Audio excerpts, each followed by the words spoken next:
Hey there YouTube. Today I want to show you all this 2003 Mitsubishi Montero Sport LS with 115,000 miles. This is the second generation and the final generation of the Montero Sport. In other countries it's known as the Nativa.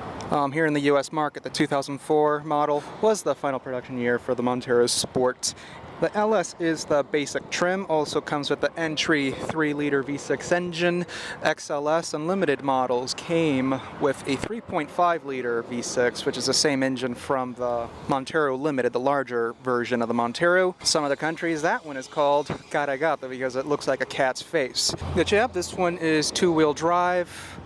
Has its step bars. Exterior has some bug damages from the love bugs and a little bit of hail as well on the hood.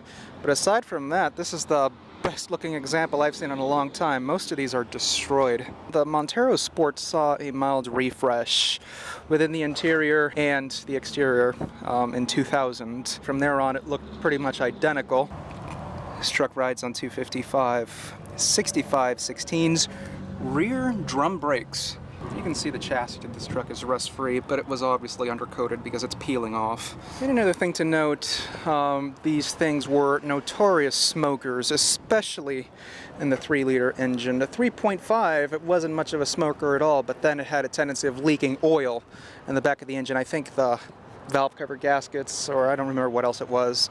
And the all-wheel drive models also suffered a lot with driveline vibrations once a lot of wear got into it. Here's the cargo area, very good. The wheel wells are on the large side. There's the cargo covers missing, or the previous owner or the first owner just never optioned to get it. The seats do fold down, nice flat floor. I'll show you how that works. I believe you have to tumble the bottom section first. There's no compartment over here. Spare tire lowers to the ground. It's under the truck. Just spin this nut here. Little compartment here to the side. And another one as well. Little power outlet too. Take a look inside. It's remarkably clean for the year and miles. Again, most of these are just destroyed. Very simple, functional layout. The interior quality really wasn't that great. It always felt to bits, but it wasn't horribly bad. The door panel, cushiony up here. Window lock, power door locks, power mirrors, and the driver window has an auto down function.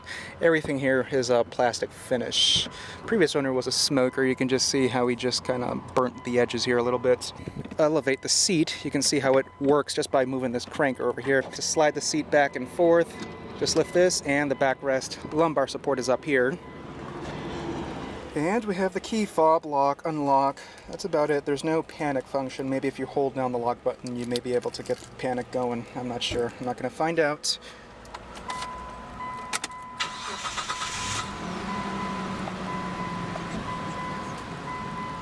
Alrighty, I think this will be my second ever tour of a Montero Sport. I've done one years ago, was never a fan of how that tour came out. Plus I've been probed in the number 2 exit because of how critical I was with that thing, and I'm not going to be too nuts with this one either, but this one is in better shape, so it may put me in a better mood. Now anyways, I've transported likely over 100 of these trucks, so I mean I know just about everything about how they ride and drive and reliability and how they hold up with as much as 100,000 or even with 50,000 miles. Now first thing, the seats, they're rather hard, very firm. Backrest really hugs your back, but again, this is a very firm seat, and it does become tiresome after an hour of driving. Not a whole lot of thigh support despite the adjustments. My legs are just begging for more support here up front, but at least you can elevate the height, so it's not horribly bad, but would have wished for more. And I'm a little bit squished here in terms of leg room. The footwell is a bit on the narrow side in the lower section over here. Transmission hump in the center console, a bit on the fat side, and so my leg is constantly rubbing on the edge over here. Additionally, I have to have the seat rolled far back too, so yeah, this really wasn't the most comfortable thing to ride, and I never really enjoyed it for that reason, except for the winters, because these things were awesome with the 4-wheel drive going, but this one's 2-wheel drive again. Now, interior qualities, the dashboard is soft to the touch, fortunately. These things never had issues with their dashboards, amazingly. The glove box, average sized, plastic finish, climate control, dummy proof, hazards, the fogger. Radio is CD. The higher end models come with an Infinity sound system, and it does sound pretty good when it has that system. Little cubby, ashtray, And the cigarette lighter, this was a little bit of a smoker, unfortunately, which describes the burn holes on the door panel. More cubbies, and this one utilizes a 4-speed automatic. There's no overdrive button. Now, these things really beg for an extra cog when going 70, 75 miles an hour. I remember driving them near 80. This thing is revving around 35, 3600 RPM, and it's just begging for an extra gear. And these things guzzled as much gas as a Tahoe or a Ford Expedition. It was really bad. The Montero Limited had a 5-speed automatic, the larger Montero, and that was a much more relaxing drive. More cup holders, e-brake, more plastic finish here, but at least it's a smooth texture. Power outlet. Armrest is a bit cushiony, but it's very worn. It's sort of receded here, somewhat, the padding. And once you lift this hunk of armrest, you have a little bit of a compartment too. It's not sure-footed, jiggly, etc. And remove that little cover, and you have a little bit of storage in there too. Well, one hunk of armrest. Another thing, 2000 and 2002 models, transmissions had a tendency of overheating, and Mitsubishi fixed that by adding a larger tranny pin so that the transmission would have more fluid and remain cool. But yeah, once the transmission began to overheat on the highway, you would find a little light right under the L that would say transmission temp, or something like that. Many of them began slipping as well, so yeah, the transmissions really began going when people just neglected that problem. Steering wheel, it's nicely thick. Of course it has this cover. It's not leather wrapped. Cruise control, intermittent speed wipers. You also have the controller for the rear wiper. The headlamps right there. Panel dim. The steering wheel does tilt. There's a little lever right there. It does not telescope, it just tilts up and down like so. Not very much of an adjustment. Headliner is like a bulletin board. This one doesn't even want to open. Looks like the previous owner jammed it shut. Garage door opener or glasses, because I see a big thick piece of foam in there, so possibly for sunglasses. The map lights, like so, little spotlights. Clock. Sun visor is very thick. No vanity lights. It does have a little slide out shade.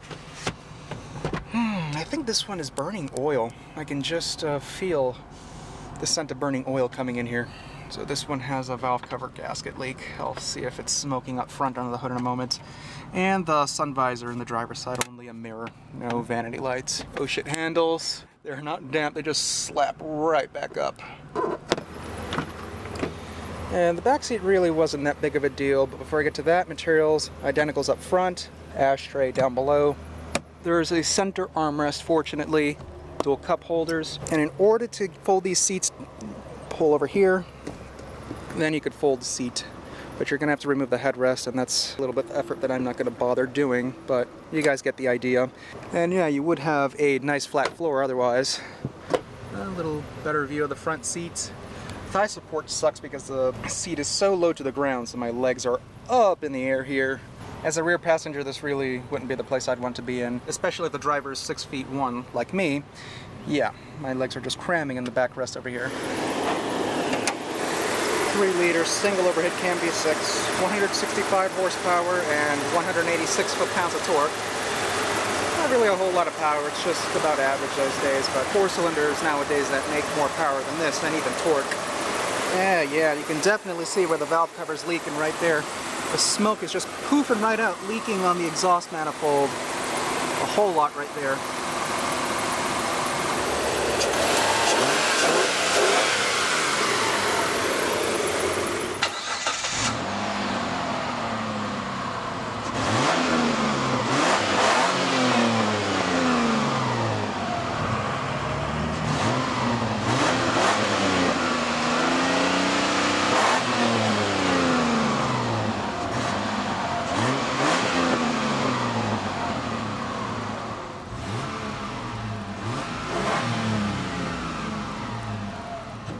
Smooth running engine at least.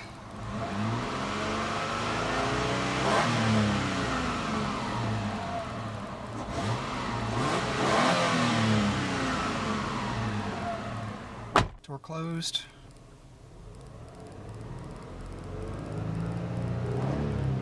It's very quiet actually.